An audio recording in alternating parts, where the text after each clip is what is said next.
Yes, OK. Well, I'll fix that for you. Hasn't it come yet? Not yet, Miss Peterson. Oh, for heaven's sake. Give them another ring, Bill. At this rate, I won't even get a glimpse of the damn thing before it's time to go to court. Still waiting? It's absurd. How can I do justice to a brief I haven't been given time to read? Well, ignorance can be an asset. I've read briefs I wish I hadn't. I've been here since 9, and I was up half the night reading the Act. It doesn't help. Someone's on the way with it now. Oh, thank God for that. Get Miss Peterson a glass of water, Peggy, and give her these. Headache? I always get one when I'm irritated. I've been watching you. I think you need a rest. No, thank you. I'm glad to be busy. Well, a bit of fresh air, anyway. How does a weekend at Gallagher House appeal? Very much. Oh, that's fixed then, next weekend. No, wait. Now, that'll be the... Thank you, Peggy. How kind of you. That'll be the 20th, won't it? Look, I'll confirm it tonight. It'll be either this weekend or next. I shall look forward to it. Good. This will be your first appearance before the Industrial Relations Court. Quite an experience. I think you'll enjoy it. If the brief doesn't arrive soon, I won't get the chance. Well, don't let it worry you. That court is very informal. There are 2 unions in the factory at Emberfield? There are, sir. The Association of Pipe Fitters, AOP, which is by far the larger, and my clients, the Independent Union of Pipe Fitters, IUP. It is an old craft union of less than 100 members. The substance of the case before you, sir, is my client's claim to equal pay with AOP members. AOP are not represented. It's not directly involved in the dispute, but I believe Mr. Cooper, the AOP General Secretary, is present as an observer. And Mr. Stevens is for the management, Patterson Engines Limited of Emberfield. And Mr. Schooler is the representative of the Independent Union of Pipe Fitters. And Mr. Schooler is the secretary, sir. The history over the factory over the last few years does not appear to be a very happy one. As the papers show, sir, the management has done all it can to reconcile the interests of all the parties concerned. But it is in reality caught between the upper and nether stones of the 2 unions. Does my learned friend then admit that what prevents the management accepting the principle of equal pay is their fear of the attitude of the larger union, the AOP? The company has never held the view that progress chasers should in any way... We're not progress chasers, we're tube makers. Mr. Schooler, please. Well, if we're not making them now, it's not our fault. It's the way the system's organised. The firm have sold out on us. Perhaps we should clarify the situation. Now, your members are responsible for supplying the AOP members with the parts they use on the assembly line. No, it's not just the parts. It's a separate unit made in tubes. That unit goes to the line. At one time, we made the tubes. Now they buy them from Keelers by the ton. So you are no longer employed as tube makers? We're still craftsmen, but we've been robbed of the opportunity to practice it. The decision to cease manufacturing tubes at Patterson's was a matter of rationalisation within the group. The Emberfield plant is, strictly speaking, an assembly plant, not a manufacturing one. Are tube makers employed in any of the group's other factories? Mainly at Keelers, a wholly owned subsidiary. Are the rates for tube makers the same in both plants? I cannot answer for Keelers. They're not... I can. They're AOP men, and they get the same rates as Cooper's men at Emberfield. And it is equal pay with Mr. Cooper's men that you are claiming. Exactly. We want the rate for the job. There are different skills involved. What the hell? Why, even at Keelers, it's machines that do the work. We're all the same. We're all feeders. We stuff components to AOP men, who stuff them on the line, give them a twist and pull a lever, and somewhere out at the other end comes a product. We're all bloody labourers, whichever way you look at it, and we should be paid the same rates. Mr. Stevens? It is established practice, sir, that progress chasers, line workers, receive higher rates than workers who simply supply the components they use.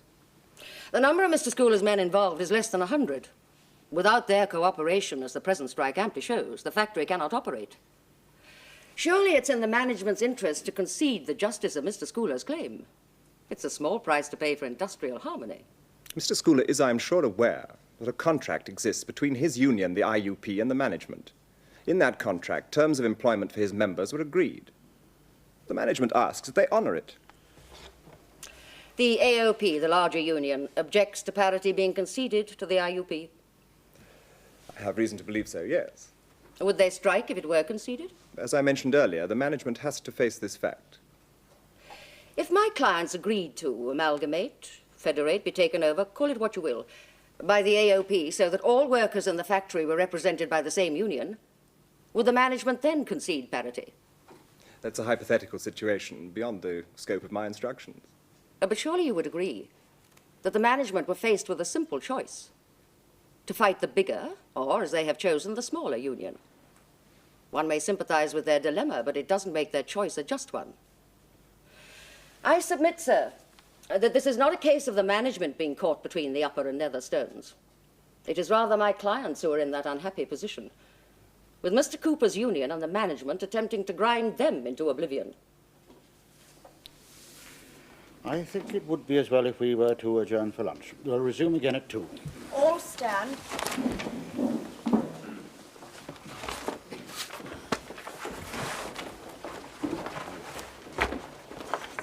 You're doing fine, Hen. Come on, I'll buy you a drink in it. Thank you. I need it.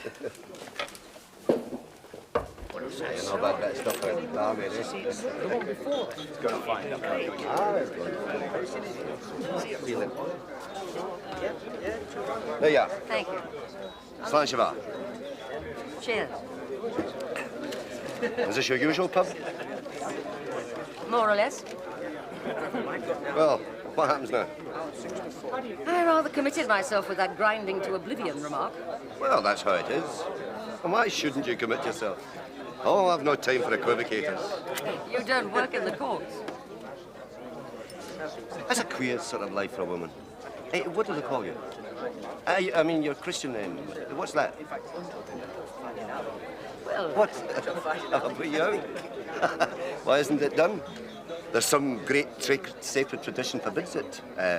Like not having the bottom button of your waistcoat done up in court. Observe the formalities. formalities do serve a purpose in keeping situations impersonal. Ah, to hell with that. When people are dealing with people, it's got to be personal. Oh, still, if you want me to go on calling you Miss Peterson, okay, Miss Peterson. I'm a little puzzled as to what you expect from this case. Are you afraid of being thought of as a woman, is that it? Are you trying to keep yourself sort of sexless? I'm trying to attend to the business of your union at very short notice. You know, if you were a man, you would have told me your Christian name without turning a hair. Assuming, of course, that you weren't a stuck-up, snobbish apology of a man, that is. Which, if you were a man, the way you're not, you wouldn't be, if you get my meaning. Well, if it's of any use, my name is Harriet. Oh, that was reluctant, if you like. Do you know, I get the impression that you don't like being reminded you're a woman. I'm in a profession where it's still wiser to be sexually unobtrusive. Oh, well, I can't answer for your colleagues, of course. But you remind me I'm a man, all right. I've heard your friends call you dummy. I can't imagine why. It's nothing to do with dummy. No, I'm from Dunfermline. The king sat in Dunfermline toon, drinking his blood-red wine. Are you married? I mean, is the miss professional? I'm divorced. I married a girl called Fiona Craig. But 12 months after the wedding, the good Lord arranged to make me a widower. How's it going? Hello, John. Mr. Schooler, Sir John Gallagher. Of the Independent Union of Pipe Fitters, I believe. Aye. I will adjourn for lunch. Will you finish today? Oh, Harriet will know that better than me. Of course. What do you think, Harriet? I haven't the faintest idea. And I don't think the court has either. The work at Patterson's is a joint Anglo-Italian contract of essential importance involving marine nuclear units and subject to clearly defined and substantial penalty clauses. For the reasons we have given, we make the following order. 1, that the industrial action concerned, the strike without notice, is an unfair industrial practice within the Act by the IUP and Mr. Schooler against Patterson Engines Limited. 2, we direct the IUP and Mr. Schooler to refrain from continuing to take that action and to refrain from taking any similar action, and this order shall take effect from tomorrow morning. We would like to mention that it seems to us from all that we've heard today that a long-term settlement might be achieved by the two unions negotiating together with the employers. All stand.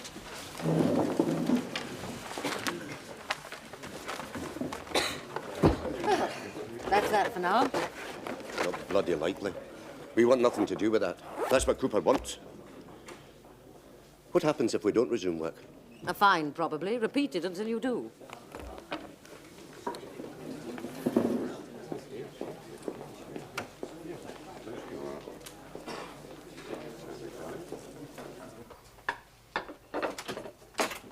Hello. Hello, darling. Did you have a good day? Not bad. How was your committee? Well, like most committees, slow, boring, tortuous. Have you been doing the washing up? Yes, I have. Good. And I made the supper, too. Oh, how marvellous. Oh, and I've got good news. And bad. Are you offering a choice? Only of order. Sherry? Love one. I'll have the bad news first. It augurs a happy ending. I couldn't get seats for the Aldwych. Hmm? We were going there tonight. Remember, if I could get the tickets? Of course. Is that the bad news? It's a sellout. They're booking into next year. Well, never mind. Not seeing a modern play is one of the disappointments in life I can survive. But I have got tickets for next Friday. You won't be here, will you? Oh, it's too good a chance to miss. There are tons. So what I'll do is I'll get Phipps to take surgery that evening, and I'll come down early. The play starts at 7:30, and as I have the committee on Monday, it means I can have a really long weekend. Is that the good news? Well, it is good news, yes. I'd hate to miss the play. They say it's really soul-shattering. You think my soul is in need of shattering? It's your liver I'm worried about. But that isn't what I meant by the good news.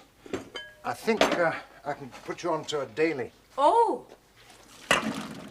She could come in 3 days a week if that would suit you. I'd be grateful for even one day. This place is getting out of hand. She's a Mrs. Barry. She works for Dr. Joseph. He's a friend of mine at St. Martin's. I put the number on the pad there. He says that she chats a bit, but oops, she works well. And she will cook if you want her to. You were right. That is good news. I'll give her a ring. No, I said you'd telephone tomorrow morning. And you've no time now. Dinner is served. Good heavens. What is it? Venson chasseur à la Moody. La Moody? Aunt Deborah, a wild Highland huntress if ever there was one. Bring the tray.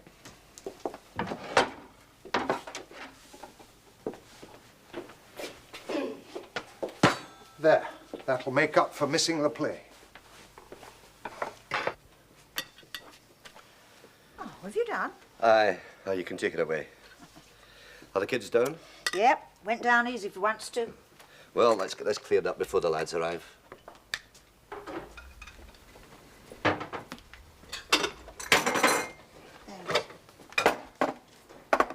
You've got to go to court again, haven't you? Aye, tomorrow. Well, what do you keep it up for? You can't win. Oh? Who told you that? Oh, they talk, you know, in the shops, blaming you for it all. Oh, well, I'm ready to take the blame if that's what they call it. Well, they say it's not right. A few men keeping thousands out of work. Well, it's not our fault if we're underpaid. They should be supporting us. And if they want to blame something, let them blame society for so arranging things that the only way we can get a decent living is to shut this shop and put everybody out of a job. It's all very well. You don't have to go and do the shopping. Aha, what the hell, Jean? I'm not asking you to shop for me. I'm not holding you here. You can go if you like. It's a nice thank you, isn't it? Here I am trying to help out. Aye, and I'm grateful. But you're here of your own free will. You've got a roof over your head and over your kids' heads. And you're welcome. But don't start trying to blackmail me because a few females start sniffing at you. I don't know what you mean by blackmail. Oh, then I'll tell you. Huh? Would you mind what they said if we were married? I don't know why we don't get married. After all, I brought you here because you need a home, not because I need a wife. You treat me like a wife? I treat you like a woman, which isn't surprising as I'm a man. But you've done nothing with me or for me that hasn't been of your own free will. Aye, and that's a lot more than some of them gossips can boast of. Oh, that'll be the lads. Hey, get the chairs round, eh?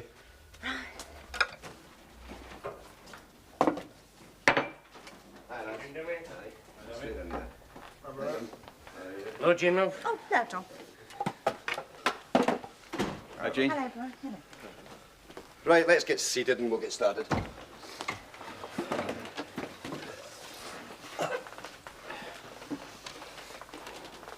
Well, has anybody got anything to report? There's one or two wavering a bit. Sid Perkins and his pals, mostly. Ah, don't worry about him. He blows with the wind. It's the money's worrying him more than anything. They reckon the court will take it anyway if we get fined and don't pay. Well, they will, won't they? And then where are we? Well, you getting cold feet, Ryan? I'm just trying to look at the facts. Look, as long as we're in strike, they can't finish that Petrie order. That's our trump card. That's why we must hold out. We'll never get another opportunity like it. But if we get fined? I've got a way around that. Easy.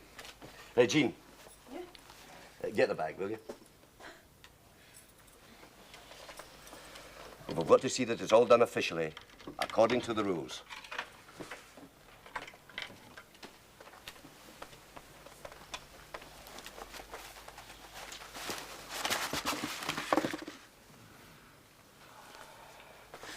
Right, now, we'll check it first, then vote.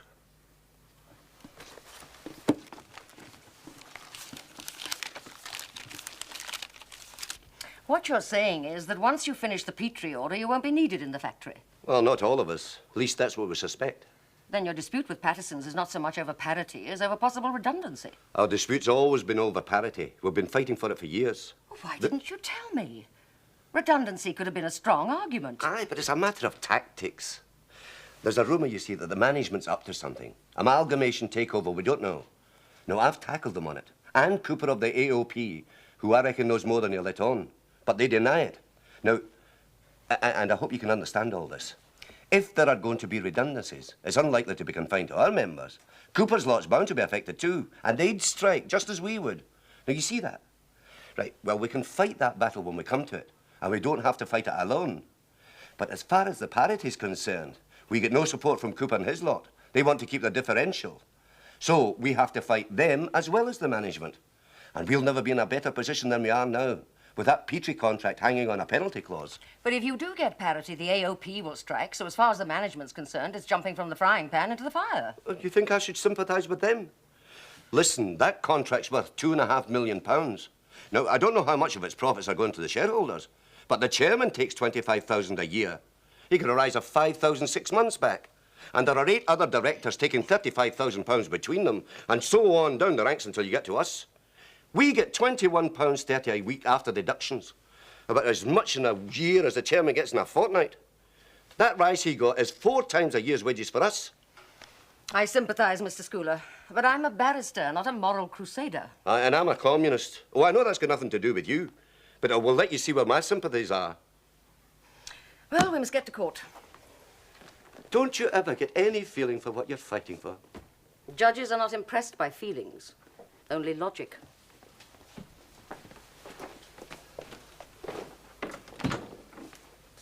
Logically, I don't see you as hard-boiled as you make out you are.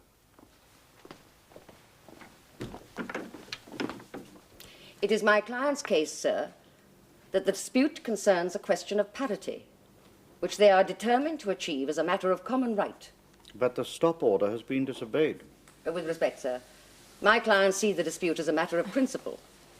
They cannot and will not negotiate or agree to any procedure or accept any form of joint negotiation until that principle is conceded. You are saying, in effect, that Mr. Schooler will continue to incite his members to strike.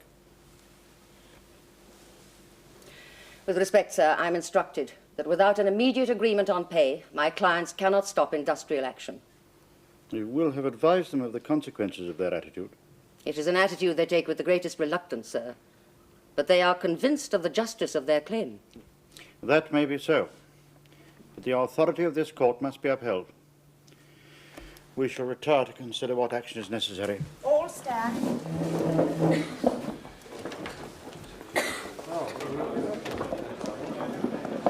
I don't think they'll be long, and I'm afraid. Oh, I'm not complaining. You did your best. It'll be fine, do you think? At the very least. Ah, well, you'll just have to tell them we won't pay. I'll go to jail first.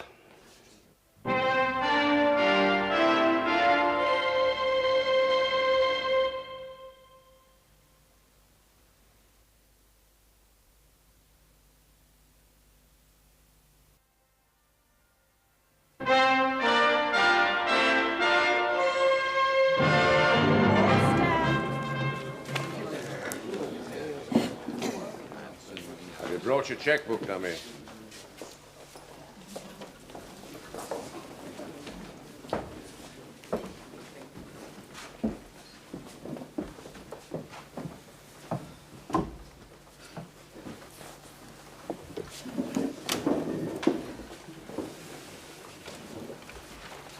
We have carefully considered the situation in which this court is placed. An order was made, backed by the authority of law, to stop inducing industrial action. That order, Mr. Schooler and the IUP have disobeyed. They are therefore in contempt of this court. We bear in mind that it is a small union with limited resources. A fine of £50 is imposed for each day that the union acts officially against the order of this court. But in order to give the union leaders time to consider their position, the order will lie in the court office for 24 hours. Unless you have some observation to make, Miss Peterson, I propose to adjourn. Very well. All stand.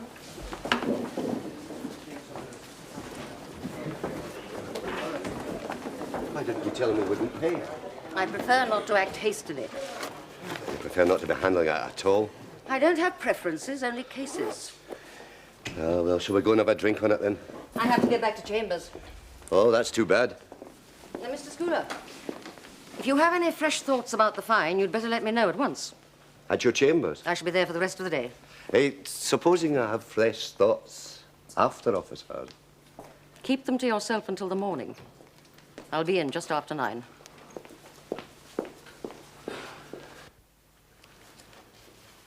Miss Peterson not back yet? Not expecting her till 5, unless her case gets finished before. I'm going to see Chivers. When she comes in, will you tell her I'll be on the long bar at 6? She'll know what it's about.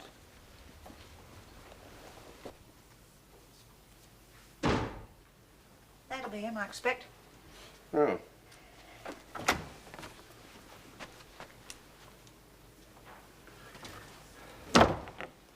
I've no whiskey, so if you're here for a drink, you're out of luck. Oh, Jean, if you have a cup of tea made, I'll take one. Yeah.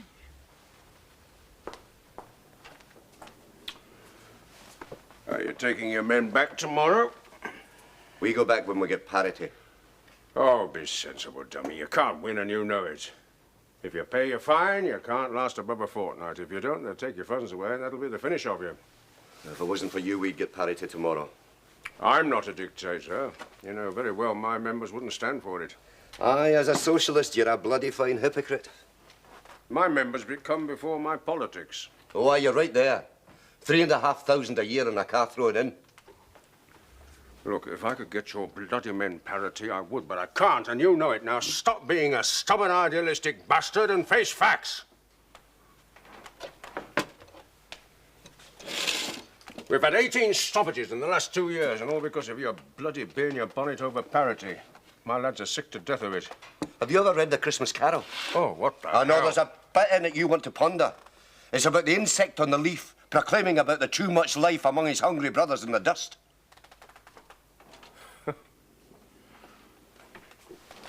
Look, I'm going to give you a last chance. There's something in the air. You're going to give me a last chance? What can you do to me? I don't belong to your bloody union.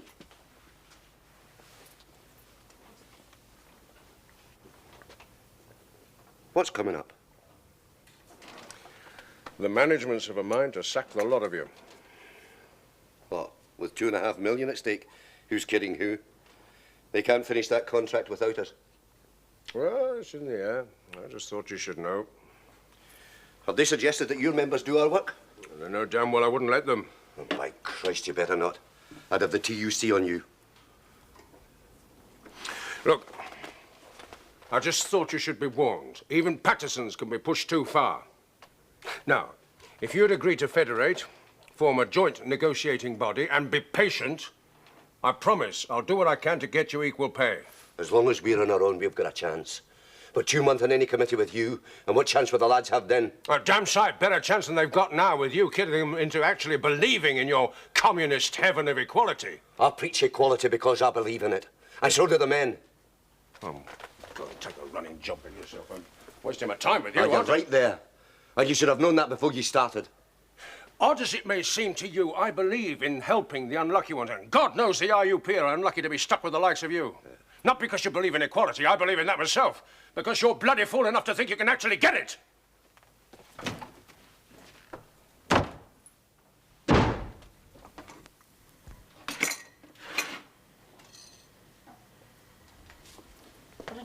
then, by getting yours sacked? Ah, you don't want to take any note what the cop says. That's his way. Start a rumour and then cash in on it. Oh, they would never sack us. They'd lose $2.5 million and that would bankrupt them. Oh, well. Do you want your tea now, then? Oh, no. No, I just come in to get cleaned up. You going out again? Aye. There's a pub I've got to visit. I'll just have a shave. Friday to Monday, not long, but 2 or 3 hours on the downs every day will do you more good than... Harriet, are you expecting something exciting to happen? Your attention seems to be everywhere but on me. Sorry, John. I was thinking... Don't compound the offence with an excuse. Now, you can drive down with me on Friday. Is that agreed? Lovely, thank you. The jury is already on my side, so I should be finished by lunch. How about you? I have nothing for Friday that I know of. Well, tell William you don't want anything sprung on you at the last moment. Then we can be off by 2, there by 3:30, and have a stimulating stroll before dinner. That's if the weather holds. The forecast isn't particularly promising. Ah, your trade union client. Yes. Were you expecting him? No. Is it business or can I join you? We do our business in chambers. If you said that where I work, there'd be a few bright remarks. Can I get you another drink? Thank you, but I'm afraid I must be going. Are you going too, Harriet? I have time for one more. The usual? Well, I see your friend is in the news. He's at war. The court's his battleground. Political battles belong in ballot boxes and parliaments, not the courts of law. Well, it's hardly political. They think it is. He's not the only trade union leader who's a communist, nor is he the first to refuse to obey an order. So Friday, soon after lunch, as I'm free. Good. Good night, Mr. Schooler. Yep. Thank you. Oh, that's the great British press for you. Do you know if I was Tory or Labour, it wouldn't be worth a sentence? Tell me, do you only allow communists in your union? No, but they're mostly communists because I am. It's a case of follow your leader. You mean they don't really believe in it? Oh, they believe in it up to a point. No, they're just men wanting a decent wage and the same pay for the same work as others. I'm a communist and they think I can get it for them. But there's a difference between us. They only want the money. I want the principle adopted. Equal pay, equal everything. Good friend of yours, is he? I've known him a long time. What happened to your marriage? You ask too many questions. You know, you wear your job like a shield. You question people all day long, tear them to shreds, delve into their lives. But when somebody asks you a question about yourself, you react as though somebody's guilty of trespassing on your rights. Someone who uses a professional relationship to try and establish a personal one is trespassing in a way. Aye. Oh, well, I'm sorry you look at things like that. Myself, I never have impersonal relationships. If I had a personal relationship with some of my clients, I'd end up a nervous wreck. Ah, you don't have to weep with the weeping. Just let them know that they're welcome to a handkerchief. If I did, they'd be queuing up to collect them. And as I don't have an inexhaustible supply, I prefer not to offer comforts I cannot provide. I must be going. What, of necessity? Or because you don't want to remain with me? Mr. Schooler, the Industrial Relations Act runs to 187 printed pages. To try and find not a handkerchief, but an escape route for you, I intend to read it again tonight very closely. But I don't hold out much hope. And that's nothing personal. I'm only doing my duty. Oh, there's something I meant to tell you about that. We won't be paying any fines. And they won't be sequestering the assets of the union either. There aren't any. What have you done with them? When this court imposed the fine, the union had assets in excess of £3,000. Today it has none because its members have received strike pay. Is that what you're saying, Miss Peterson? Yes, sir. How much did each member receive? £29.50. And there are 98 members? And that's roughly £2,900, do you agree? Yes, sir. Which would leave about £400 to £500 unaccounted for. Might one inquire where that is? It's gone to meet one or two outstanding accounts, sir. And legal fees. I see. The way this case is developing, That provision seems to me to be optimistic, to say the least. Would you agree that £29.50 was rather a large sum for an individual to receive a strike pay? The rules clearly state that the amount paid to members during industrial action shall be at the discretion of a committee appointed for that specific purpose. Is the committee present? Mr. Schooler was the committee, sir. A committee of one? Yes, sir. Can one person constitute a committee? There are 2 other members, but they were sick. So by special leave of the executive, Mr. Schooler was given the power to act. What kind of sickness overcame your colleagues? I didn't ask them. So the decision to pay such large sums of strike pay was solely yours? That's right. You consulted no one? Not a soul. It is customary for cheques drawn upon corporate bodies to require at least 2 signatures. Was this not the case with the IUP? Cheques had to be signed by the secretary and the treasurer. Now, Mr. Schooler is the secretary. Yes, sir. And who is the treasurer? Mr. Schooler. He was appointed by the executive at a special meeting yesterday afternoon. I take it the then treasurer was too sick to continue. That's right. His nerves were bad. No, certainly nothing the matter with yours. Now that comes of leading a good life. What payment was made to your members the last time they were on strike? Nothing. At least not for the last 5 times. Now, that would cover a period of some 2 years? Aye, something like that. Why was no payment made then? Because every time we've been on strike before, we've been beaten by lack of funds. So we determined to build up enough money to hold out for a big one. You mean for a long strike? Aye. Then isn't it curious that you should suddenly decide to dispose of all your funds at one stroke? Well, it's the men's money. I wasn't going to let you take it from them. Mr. Schooler. No, there's no point in beating about the bush. He knows what's going on as well as I do. We've no intentions of paying any fines. Not to you, not to anybody. We came here to get our rights, not to hand over what money we've put aside trying to fight for them. Hard though it may be for you to believe, Mr. Schooler, we are anxious to help you, but we cannot condone contempt. That's no worry of mine. No, if we're going to have the gloves off, OK. I've no intentions of paying any bloody fine or ordering the men back to work. Now, if that's contempt of court, then that's as it should be. Because I've got nothing but contempt for it and the whole bloody setup that brought it into being. Now, you can do your worst. If we could adjourn, sir, I'm sure I could persuade Mr. Schooler to apologise. I'm apologising to nobody. Do you want to go to jail? No, I don't. I've been there before and I don't like it. But if he's offering me the choice of going there, I'm kneeling down and apologising for claiming what I think is right, then you can tell him, as the union's official spokesman, to get stuffed. You do see my difficulty, sir. I'm sorry, Miss Peterson, but I'm afraid we have no alternative. You will be detained in prison until you have purged your contempt. All stand.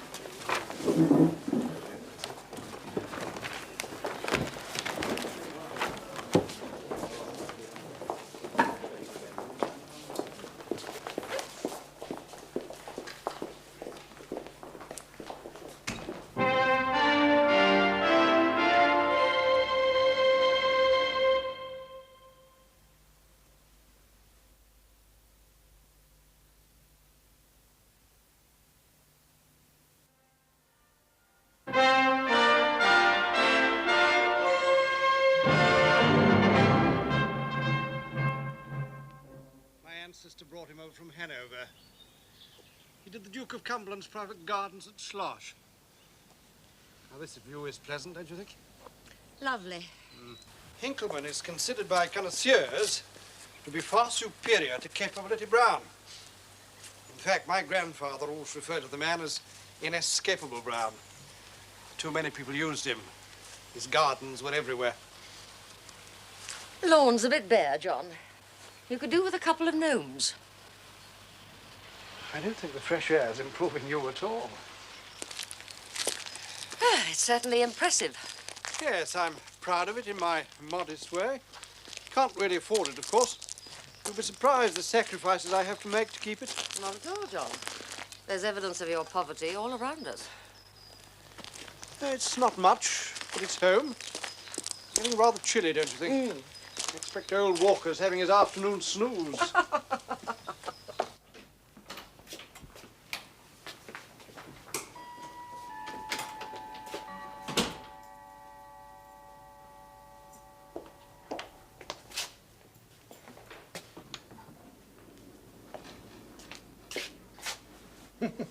Because I argue that something is right, you should not conclude that I want it to occur. A principle can be right, but impractical, unlivable with. That's a rich man's argument for a poor man's cause. I hope he doesn't expect me to deny that. A rich man can never win an argument with an honest man. I don't quite see how that fits. Because ethically honesty is defensible wealth, isn't? Who's in which camp? Are you defending me or attacking me? You're the multimillionaire. All I've said is that property, land, is the best currency. It's tangible. A pound note is merely a promise. And a promise is only as valuable as a trust commanded by the promiser. And trust is at a premium nowadays. What if one can't afford to invest in property? Join the Communist Party. It's about your only hope. I can nearly agree with you, but would you let him join? Of course not. But Anthony never does anything without ignoring my advice. At least I ask it. Nothing of the sort. You do a little sum on back of an envelope, asking the date, and say, oh, that's right, and pick up the telephone. He's much too mean to rent an office. My office is here, Miss Peterson. And this strikes me as an excellent investment. Well, it's scarcer than property, and Aunt France much more expensive. You've obviously as good a nose for brandy as you have for stocks and shares. He's not always right. He told me to sell my Pattersons when that strike started, and now they've shot right up again. Clearly somebody knows more than you do. Or think they do. A 15p rise is more than thinking. It's absolute confidence. Well, I looked at the prices and saw nothing. After hours dealing, old boy. Something's going on, believe me. Aren't you for the union at Patterson's? One of them, yes. As a financier, would you tell me something? I'm willing to try. You said something must be going on. What sort of something would send up the shares of a strike-bound company? Patterson's has a bad history of industrial relations. That always keeps shares down, bound to. Affects the profitability. As to why they should go up again, well... The obvious answer seems an improvement in the situation. But they're strike-bound. Yes. I must say, 15p is quite a rise, too. What about a takeover? Would that do it? Oh, hardly. Not the way things are. But even if this current strike were settled, you would hardly expect Patterson's shares to have risen as much as that. Look, would you like me to try and find out what's happening? Could you? If you don't mind my putting through a call. My dear fellow. Long distance? It's nearly 9. He should be at home.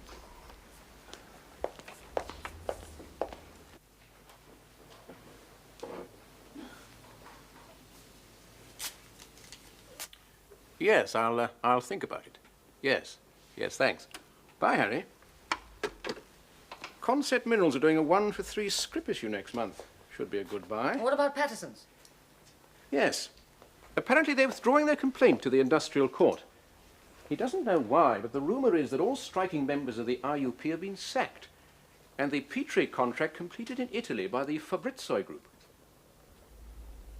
John, I'll have to go back to London. Help yourselves to sugar if you want it.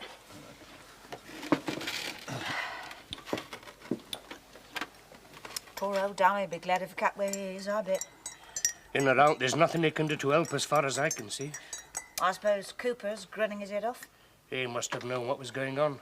Must have. He's not a bad fellow, really. Hello. What's it they say then about sinking ships? I've never seen any point in staying on one, especially when you've got a wife and kids to think of. A drowning man's no use to his family. How many of you has Cooper talked to, then?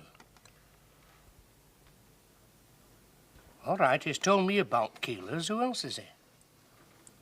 Come on, hands up.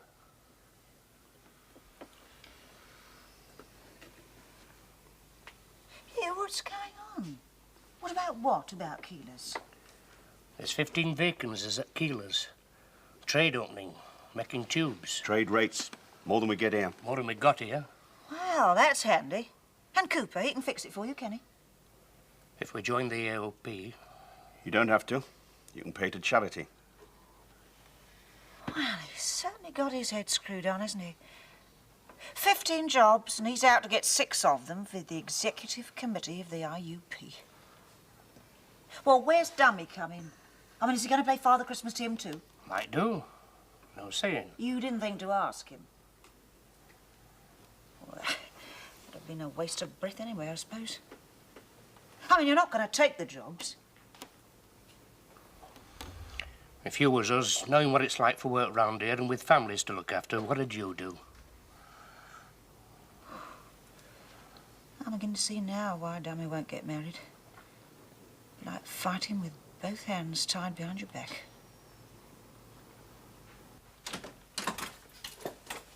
What happened to you? What are you doing here? Where have you been? With John. With John where? Does it matter? You were supposed to come with me to the theatre last night. Oh, no. Oh, Ian. I'm terribly sorry. You'll find the tickets in the waste bin. I spent a very uncomfortable 15 hours or so since last night wondering what the devil had happened to you. What can I say? It simply went out of my mind. I had this arrangement with John, you see, Which did not go out of your mind. Don't be childish. Do you expect me to be pleased if you remember an appointment with him and forget one with me? You've every right to be angry with me, but I am not an erring wife. Harriet! I came back to pick up some papers. I'm on my way to see a client. On a Saturday? He's in jail. Ah, Ian. Enjoying a weekend in the city? No. I thought a weekend in the country would do Harriet good, but she's got the bit between her teeth over this union fella. Whether it's him or the cause... Come along, John. I'll be late.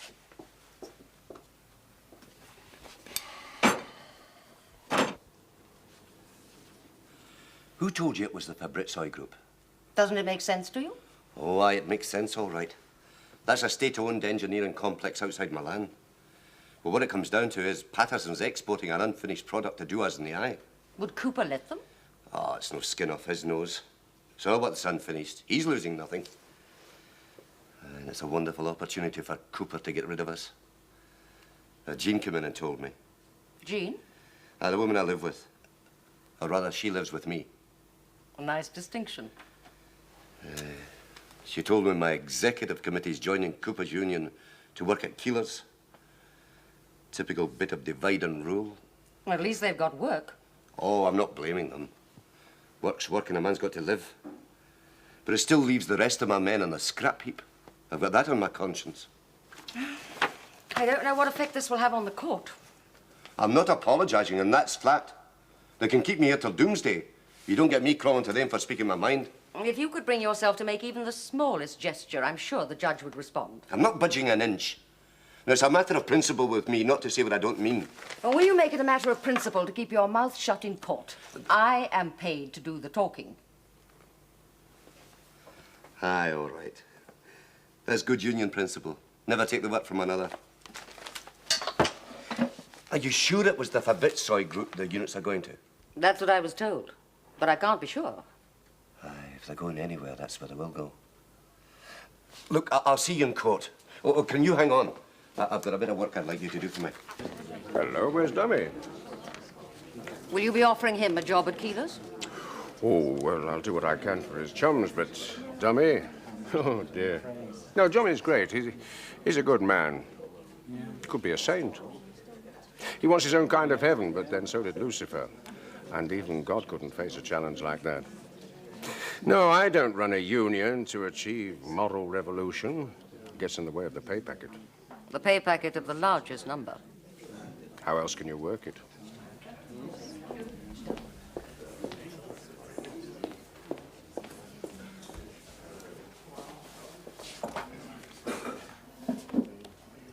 All stand.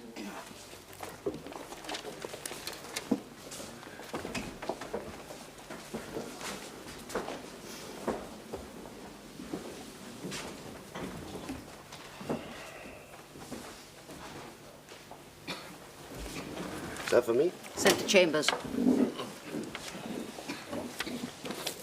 Miss Peterson? There have been various developments, sir, which I think... The application by Pattersons for leave to withdraw their complaint is a separate matter, Miss Peterson, and will be dealt with later. This sitting is concerned only with the question of your client's contempt. Do you wish to address the court? I am in some difficulty, sir. My client is an honest man and believes it his duty to speak the truth as he sees it. It may well be considered that his outburst was misguided, but it was truthful. I seek neither to justify nor defend his opinion, nor his manner of expressing it.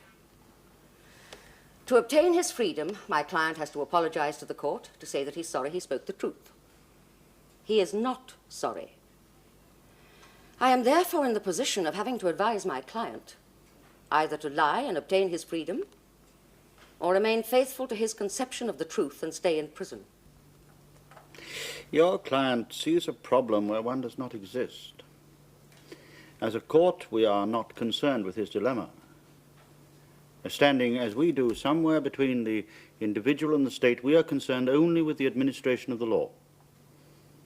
And the law is not an abstract principle. It is an expression of the collective wills of the people who constitute the state, and is therefore subject to change as the collective will changes. It is in the nature of a democracy that there will always be dissent from that change, from personal, moral, or political convictions. But the forum of dissent is not here. It is our duty to protect the individual from the state when the state acts or seeks to act beyond the powers conferred upon it by the collective will of the people. It is equally our duty to protect the state from the individual or from groups of individuals who seek to disrupt or destroy the state's expression of that collective will. Whether that will produces good law or bad is not for us to question. Your client is entitled to hold in contempt the act to which this court owes its origins, and another court would defend his right so to do. He should remember that fact and ask himself whether he would not wish that court to enforce respect for its decisions. I am inclined to think he would so wish. Therefore, he has no complaint when the power that secures his rights is used to defend the rights of others. If he's an honest man, I do not doubt that he is, he will admit this is so. He is in error in seeking to visit the contempt he feels for an act of state upon a court of law, limited and rightly limited to the administering of that act. I thank you, sir. I hope that my client will see the wisdom of your remarks.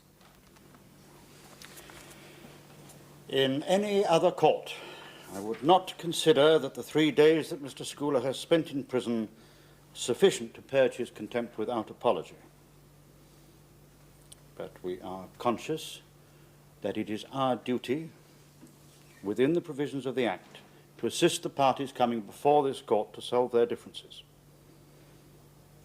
We therefore order that Mr. Schooler be discharged from prison, and we further order that he pay the costs in this matter, which, in the circumstances, shall not exceed £25.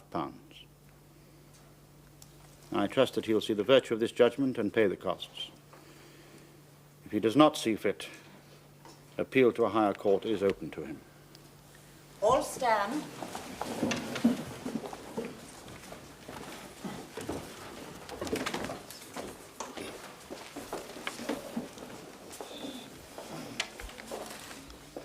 Well? Well, what? I think the judge has been very generous. Are you going to pay? I don't know. Might suit me better not to.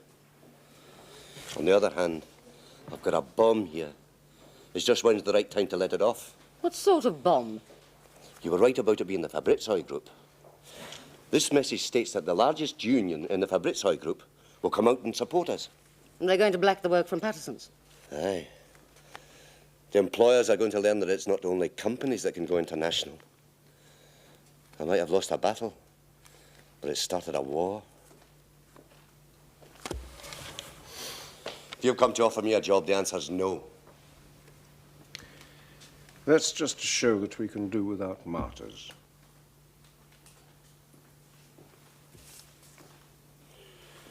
The bastard. He's paid the costs. Good. Come on, I'll buy you a drink.